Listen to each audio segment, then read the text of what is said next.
First thing in the morning, we got a text from our new friend John, inviting us to come to his house to watch him roast coffee. We hopped in the dinghy and rowed over to his dock. I started roasting about 9 years ago. 9 years ago.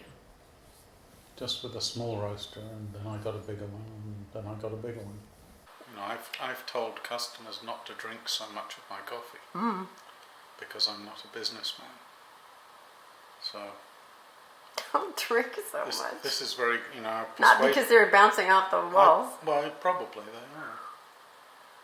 And I've persuaded other people just not to buy my coffee at all because they were going to keep it and give it to someone for a Christmas present.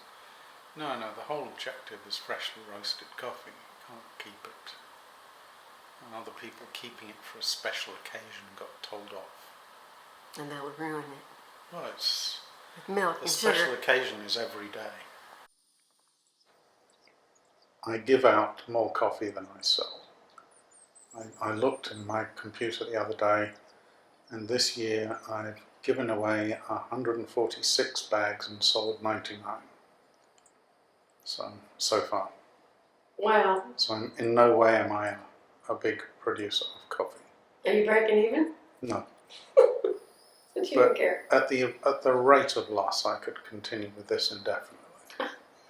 You see, I could ramp it up and market it, but then I'd have to work, and I don't really want to work. If when you work, it starts being work and stops being enjoyable. And I prefer to keep it enjoyable.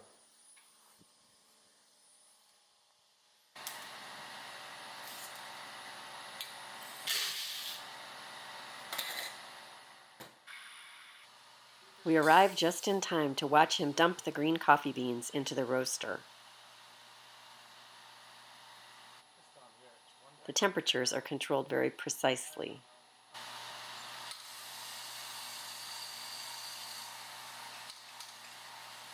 This little lever adjusts the amount of air going in.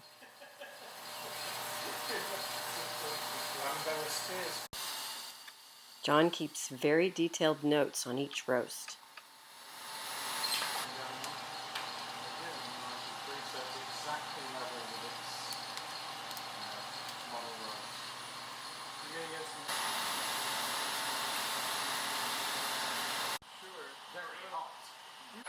For about 25%. It's a very crude device, but it works. When they're done, they have to be cooled as quickly as possible. I don't care much for centigrade. Fahrenheit, the amount of temperature difference in 1 degree is a much finer measurement than centigrade. And therefore I prefer it. And given the fact that their choice of what was 0 and what was 100 was entirely, as far as I'm concerned, arbitrary, it means that neither one is, has any form of superiority over the other. So I'd rather have the more granular measurement. No, I don't like losing beans. It doesn't feel good to me. Oh dear. This is awkward. I didn't do that. I've never took any out. I have a no bean left behind policy. Wow. I know there was a third one because I've heard it. Indonesian coffees. And you're weighing it.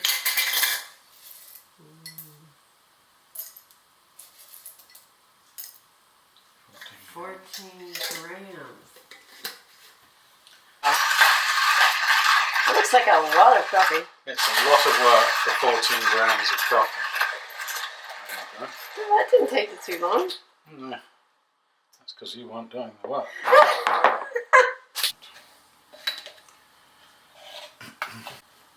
So you can see that's a very fine grind. So now we put the coffee in the portafilter.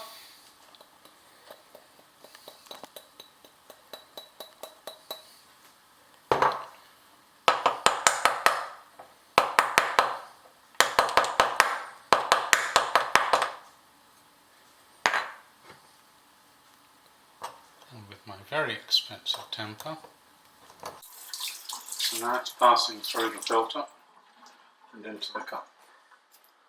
The filter is not perfect, but if it was any better, such as a paper filter, then you'd lose some of the oils. That's why I don't use a paper filter. That's what you want in your cup. That's what paper filters remove, which is very sad.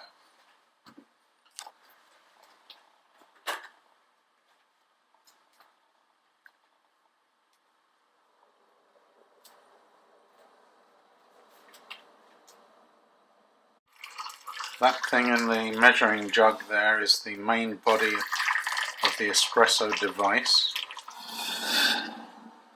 That should be enough. Right, so this will be warm now.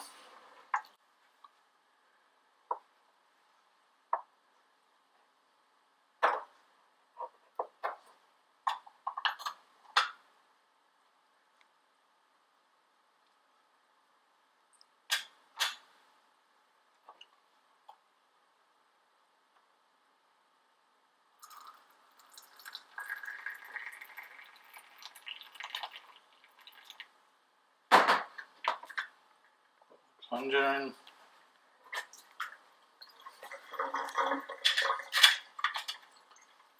Get the cup, and here we go. Woo!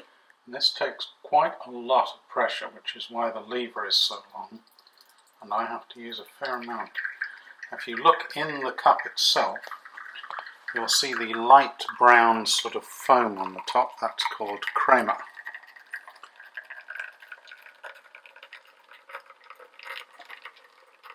You can hear the sort of thick sound to it all. Mm-hmm.